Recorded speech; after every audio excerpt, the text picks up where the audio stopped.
Hello everybody and welcome back to a brand new video on the 3D Critic channel. Today I'm going to give you guys my performance review on the Joker 1s by 361 Degrees. This is the first signature shoe for Nikola Jokic, and it is based from the 361 Degree brand, which is based out in China, and they have signature star athletes such as Spencer Dinwiddie, Aaron Gordon, and Nikola Jokic included. So this is my first ever experience when it comes to 361 Degrees, and I was curious to see what these would feel like. How would they feel compared to like the Way of Wades, since they're based overseas in China as well. So they are an interesting shoe nonetheless, and I was very curious to see what these were made of.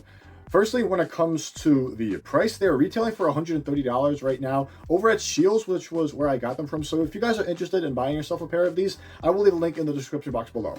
Now, my experience trying them on, they are very difficult to put on, to say the least. You have to open up the entire lace line so you can get your foot inside the shoe. And even so, the entire back of the shoe is very nicely sculpted, and it is very hard to get your foot inside the shoe. And it was not really breaking in that much, so it is kind of an issue to deal with. So it's going to be a very hard shoe to put on, to say the least.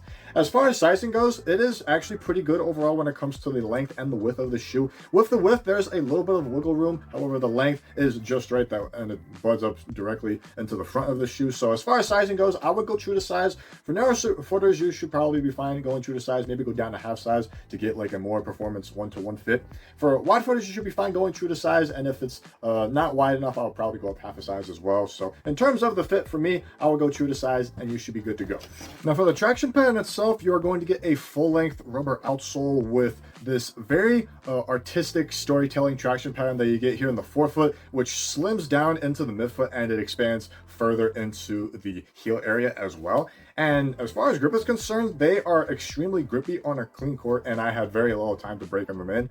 So with a little bit of breaking time, and they're going to be very grippy right out of the gates. When it comes to dusty courts, it does pick up some dust with chunks here and there that you have to wipe out aggressively just to get them off. However, over time, the dust performance doesn't really pick up that much dust over time. So the more you break it in, the less dust it will pick up. And it was not necessarily affected when it came to the performance itself, maybe like one or two aspects as far as I was concerned.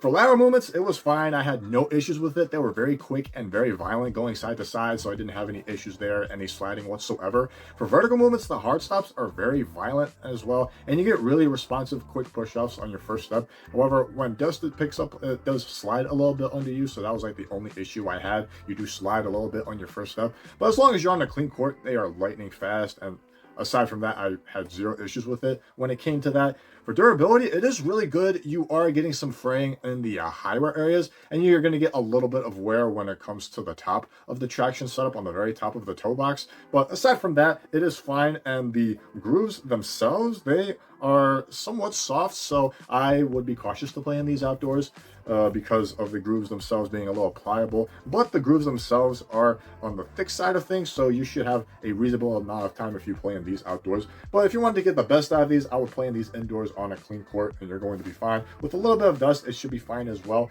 So at the end of the day, it is really grippy once you break it in, and it is very consistent regardless of the dust pickup that you're going to get, and the overall durability is not that bad as well. For the cushioning setup itself, it features what 361 Degrees calls their quick CQ Tech foam, and it is a full-length midsole, and it also has a bottom-loaded plastic shank that you can see in the midfoot area right here. And as far as how it feels, especially in the forefoot, it is a very lively setup. In my opinion, very responsive feel, and with the shank on the bottom, it gives it a very bouncy feel as well. So it is very comparable to the Boom foam that you get in Way of Wades products, so it has a similar feel when it comes to that. And as you move into the heel, it is kind of stiff at first, especially with this TPU clip that you get in the back. It gives it a little more restriction, that way it doesn't give as much. However, after you break it in, it does have a little bit of give and some decent compression in the back, and it is still stiff, but it is a little more forgivable when you compared to when you started off. And impact protection is pretty good as well, so I didn't have any issues with that the more I broke it in.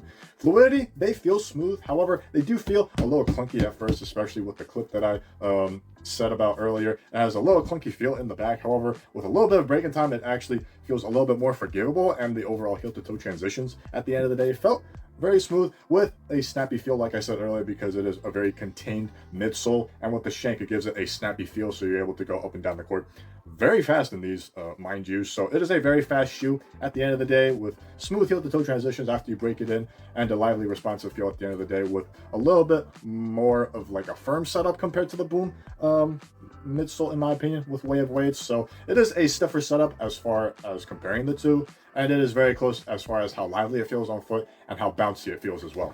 Diving into the materials themselves, you're going to get a plethora of synthetic leather materials, especially here in the forefoot, and it continues to wrap around the midfoot and wraps into the heel and extends further into the medial and connects to the forefoot. You also get this synthetic stitched leather that you get here on the lateral side, with some synthetic nubuck here that you get on the medial side. And you also get this rubber clip that is aggressively sculpted here in the heel. For the tongue itself, you get this stretchy nylon material with some stitched on padding here on the top of the leather, and you get some fluffy padding on the top of the tongue. For the ankle area, you do get some decent padding, as well as in the heel area, with some more smoothed out leather around the ankle collar as well. As far as how they feel, they are pretty comfortable after some break-in time. Initially, the leather is a little stiff at first, especially here in the forefoot, but eventually once you break it in, it feels really nice, and it moves really well with your foot without any pinching in the forefoot. So that was very nice and comfortable. Padding on the tongue is nice with the stretchy material that you get, and it feels very smooth to the touch, so I didn't have any irritations throughout the lace line. And the padding on the top of the tongue is nice and fluffy too.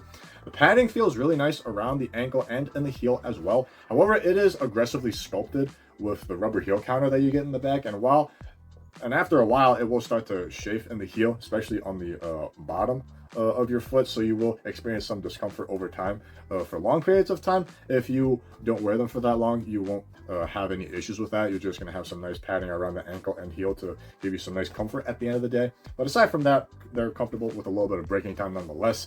Aesthetically, they look really clean and nice and premium, especially with the leathers that you get throughout the shoe. I like how the Jokic logo is implemented here on the forefoot, and you also get these metal tacks on the lateral with the Jokic logo and his signature on the medial side as well. And you also get these little gemstones spread throughout the lateral side, which looks really nice. And the stitching on the leather, especially on the tongue, is really nice, especially in the lateral side of the shoe, and the design you get on the medial side of the shoe is pretty nice. The only issue that I have is the laces.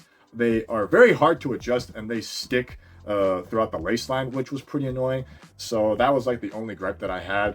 Spreading out the laces was kind of difficult to do, especially with how difficult it is to put on in general. So that was mainly my only issue when it comes to the materials itself. The laces get stuck to the lace line throughout, and it is very annoying to deal with. But aside from that, they are very comfortable, and they look clean and premium on top of it with the leather that you get. And at the price that you get for them, it is a bang for your buck shoe.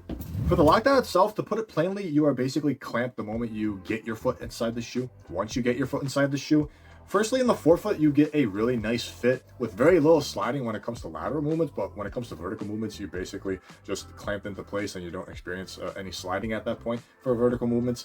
Moving into the midfoot, it is a basic lacing system along the midfoot, and you get a semi-gusseted tongue to give you like a better wrapped containment, and it provides a very nice tight seal. However, it gets very movable, and as a result, the laces come undone quite a bit, a little bit more than usual, especially compared to the Anthony Edwards, where the laces coming undone was an issue. So that was annoying to deal with, the numerous amount of times the laces came undone when I was playing in these. When you move into the heel, it is insanely sculpted here in the back, and it basically gives you like a nice contained feel, especially with the padding that you get around the ankle and in the heel, which molds around the back half of the shoe, so you aren't going to experience any heel slippage whatsoever. So it's a very clamped feel at the end of the day once you get your foot inside the shoe. With the nagging issue of the laces coming undone, it's basically one of the best lockdown setups that you can get. But aside from that, it's clamped. That's all I can say. And last but not least, when it comes to support, they are very supportive and stable at the same time when it comes down to it. Firstly, for lateral support, you sit within the midsole, so you're going to have a cradled feel when it comes to the containment inside the shoe.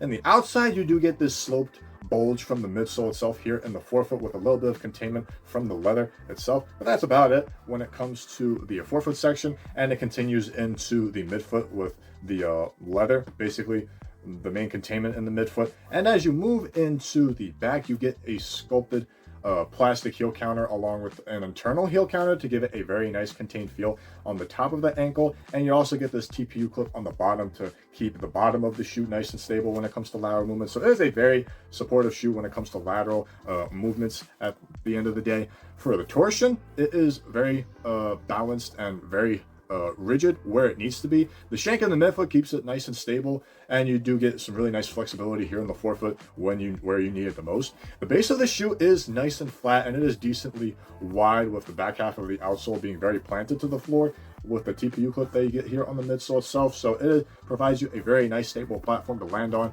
and it is stable on the front and back half of the shoe. So very stable torsionally, and the base of the shoe is nice and balanced with an abundance of lateral support, especially here in the forefoot and in the back half of the shoe.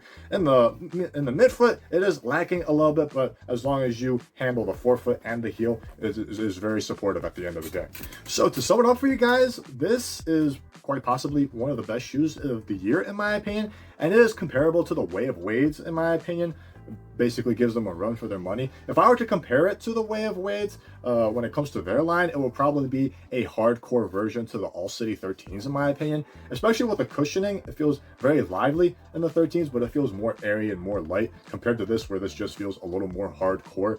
Traction is very comparable to the Wades in my opinion. The materials are very nice and premium as well. The overall feel is really nice, and the lockdown and support just ticks off another box to give it a nice, well-rounded shoe in my opinion. The only issue that I have is the laces coming undone and how hard the shoe is to put on in general. I'll be curious to see if the next iteration of the shoe improves on this. That way it's a little bit more easier to put on. But yeah, at the end of the day, it's very comparable to the All City 13s, a hardcore version of the All City 13s in my opinion, with the overall package that you get. So I'd be curious to see along the lines of what else they have to offer, especially for Spencer Dinwiddie and Aaron Gordon. So it is a very bright future going on ahead of 361 degrees, and I'm curious to see more of what they come up with. Thank you guys for watching this video. This has been my performance review on the Joker 1s by 361 degrees. Leave a like if you enjoyed this video, and comment down below on what you think of the Joker 1s. Have you tried them for yourselves? Are they comparable to the Way of Wades? And are there any other shoes from 361 degrees that I should try out for myself? And if it compares with a similar experience that I felt in the Joker 1s. I'd like to know your thoughts, as well as any other questions that you might have for me. If you'd like to stay up to date with future videos that I'll be posting, hit the subscribe button down below, and it'll greatly support the channel as well. And if you want to see what I'm talking about how I compared the Joker 1s to the All City 13s, but a more hardcore version, I will leave that review on this side of the screen right here. And if you'd like to follow me on social media, all of that information will be in the description box below. I hope you guys enjoy the rest of your day. I hope this was beneficial to you guys, and until next time, keep shooting.